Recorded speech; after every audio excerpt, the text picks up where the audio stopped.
Hey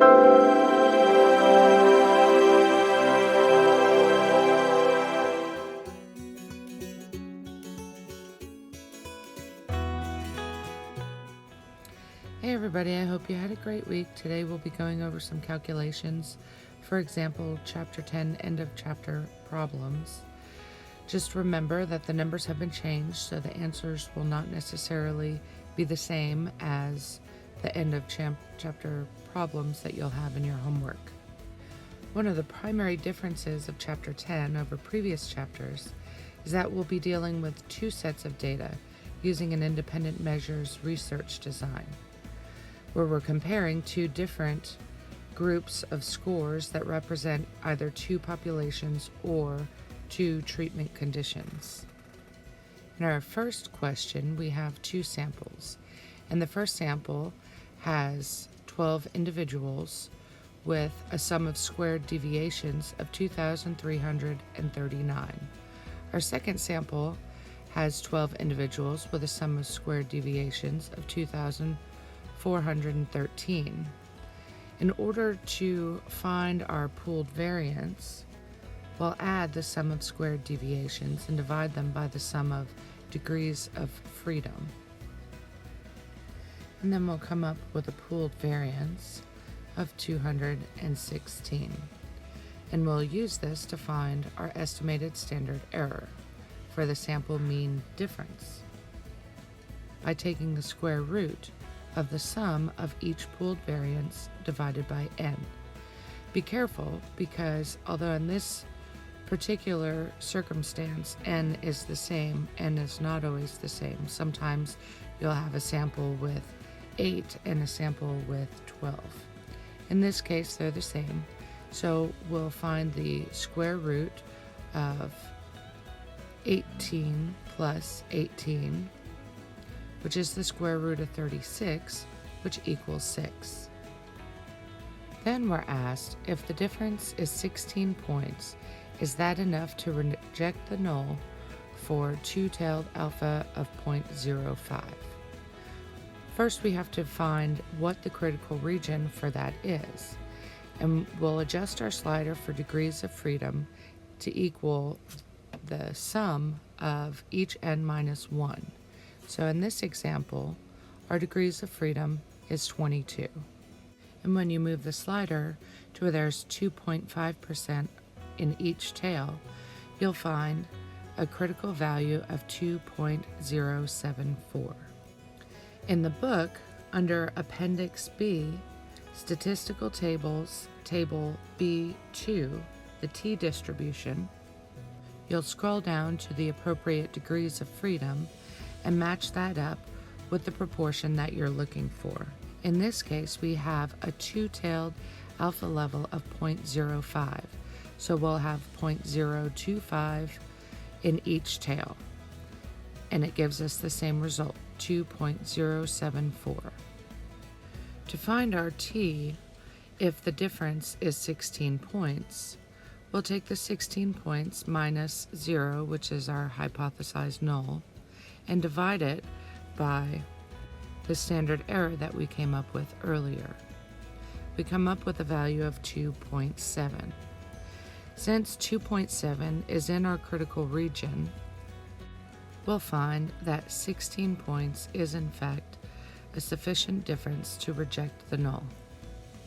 Now we're asked to measure effect size by computing the percentage of variance accounted for, or R square, for both a 16-point difference and an 8-point difference. We've already found our t-value for a 16-point difference, so we'll start there. And we'll square t and divide that by t squared plus the degrees of freedom, which is 22. For this one, we come up with an R value of 0.249, or about 24%. In Table 9.3 of the text, we can see that this is a large effect.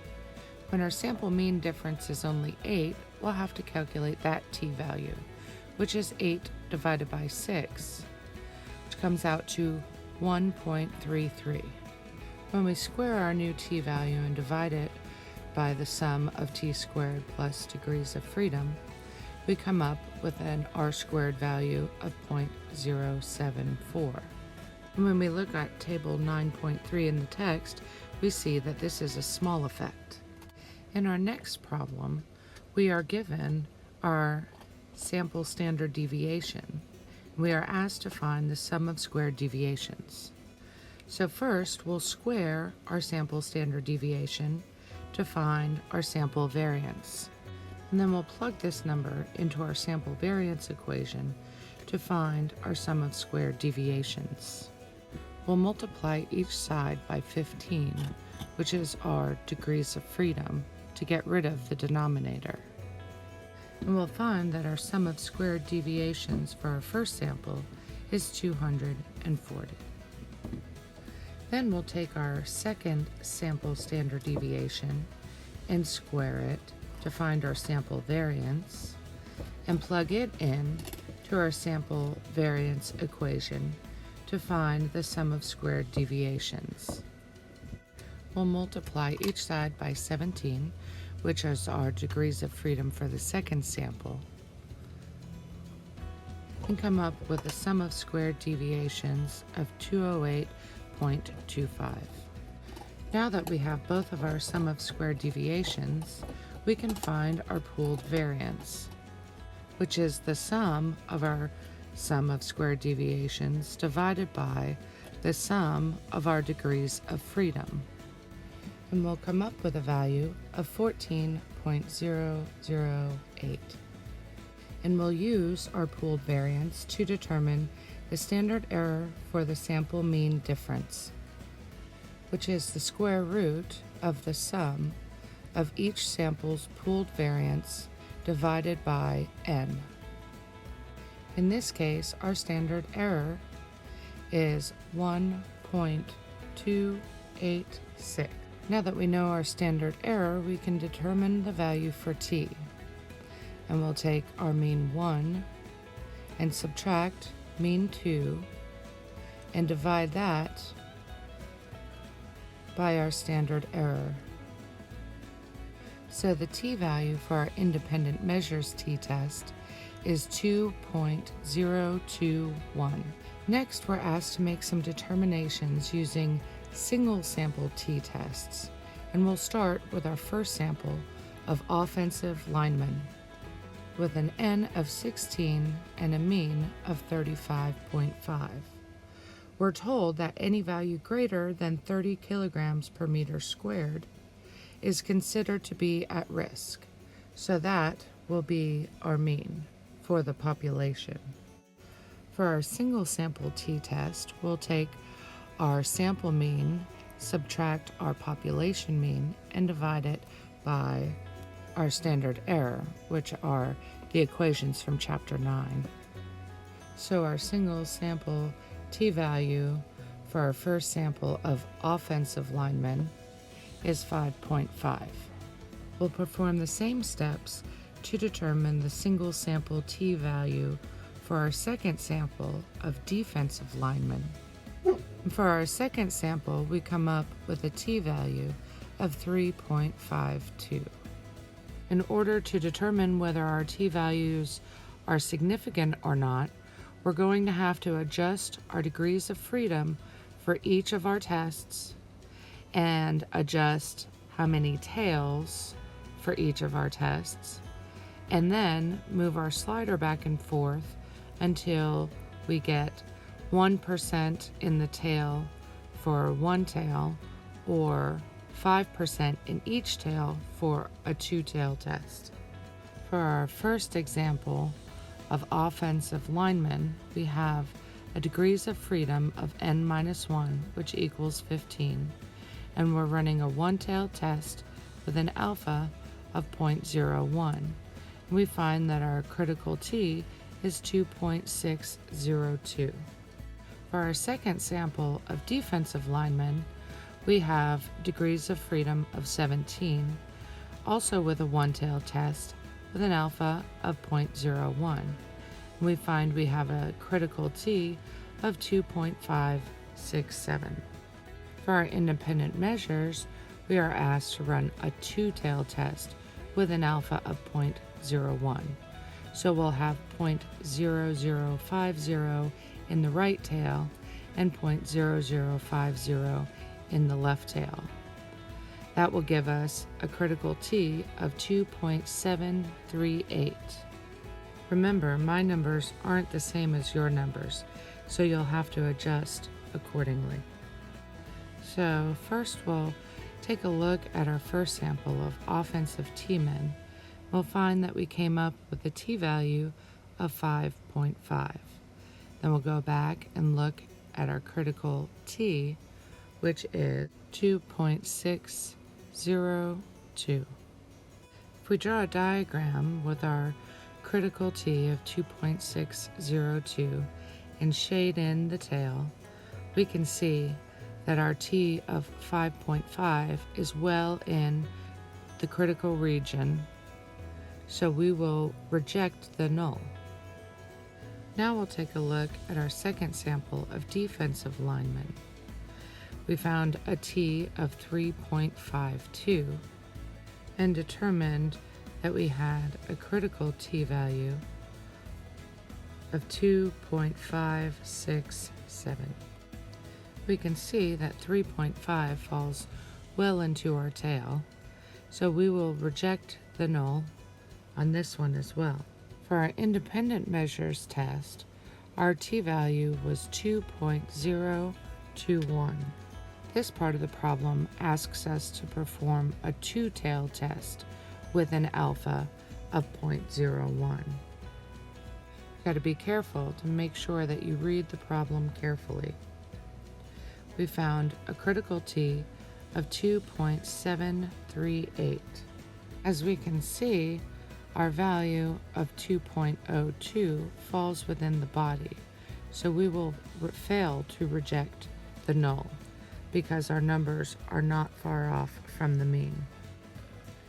For our next problem, we are given different values for gender differences in self-esteem.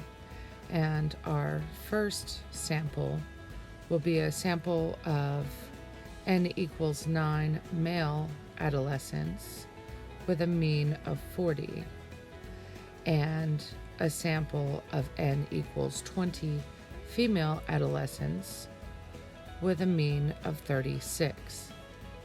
We'll find our pooled variance by adding the sum of square deviations and dividing them by the sum of degrees of freedom. In this example, our pooled variance is 4.8. Then we can find the standard error for the sample mean difference by taking the square root of the sum of the pooled variances divided by their n's. And we'll come up with a value of 0.877. Now we'll find our t-value by taking our mean difference and dividing it by the standard error. We come up with a t-value of 4.56. To determine whether this value is significant, we have to take a look at our critical t-value. When we have degrees of freedom of 27 with an alpha level of 0.01 in a one-tailed test, we'll move our sliders and find that our critical t-value is 2.473. Then we're asked to construct a 95% confidence interval of the mean difference in self-esteem between male and female adolescents. We'll have the same degrees of freedom, but we'll have to switch to a two-tailed view to determine the critical regions, so that there's 2.5% in the lower tail and 2.5% in the upper tail, and our body contains 95% of the values.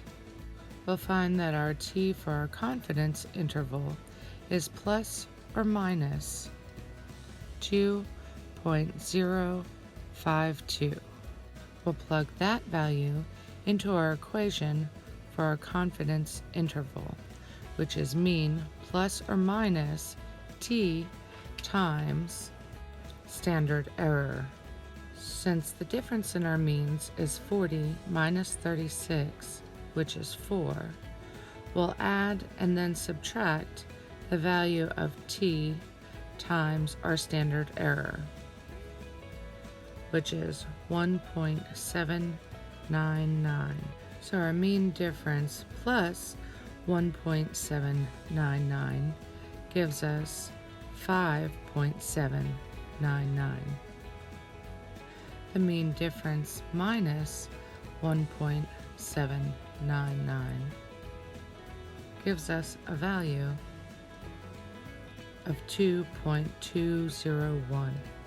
So the 95% confidence interval for the difference in the mean self-esteem extends from 2.201 to 5.799.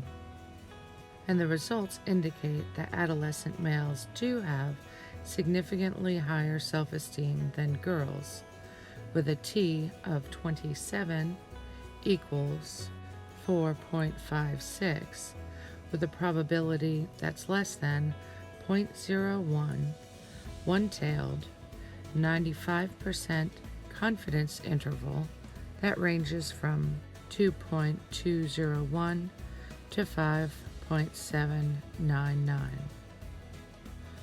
In our next problem, we're given the specific scores in each of our samples. And we have to calculate the means, the sum of square deviations, the pooled variance, the standard error for the sample mean difference, the t, and the t critical. First, I like to take my scores and set them up in a vertical line. This allows me to add them up and divide by n to find the sample mean. We'll do the same thing and line up our second sample values in a vertical line, 15, 11, 7, and 11. We'll find the mean by adding the scores and dividing by the number of scores.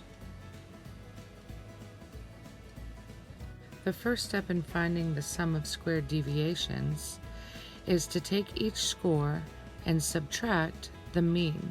This tells us just by how much each score deviates from the mean. The second step in finding the sum of square deviations is to go ahead and square each of these deviations. And when we add them up, we have the sum of squared deviations. In this example, our sum of squared deviations for the first sample is 16, and the sum of squared deviations for the second sample is 32. Now we can use these sum of squared deviations to find our pooled variance, which is the sum of the two sums of squared deviations divided by the sum of the degrees of freedom, and in this example equals 8. Now we'll use our pooled variance to determine the standard error for the sample mean difference, which is the square root of the sum of our pooled variance divided by their respective n values, and in this example equals 2. We'll use our standard error to determine the value of t by taking the sample mean difference and dividing it by the standard error.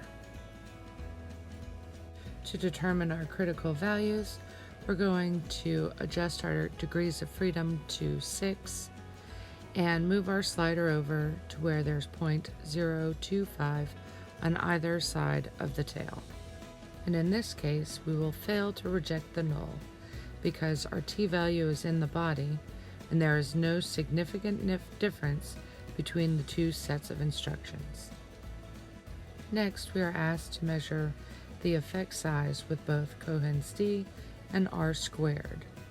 Our Cohen's d calculation is m1 minus m2 divided by the square root of our pooled variance. In this case, our cohen C is equal to negative 1.414. Next, we'll find r squared by squaring our t and dividing it by t squared plus our degrees of freedom. And we come up with a value of 0.40.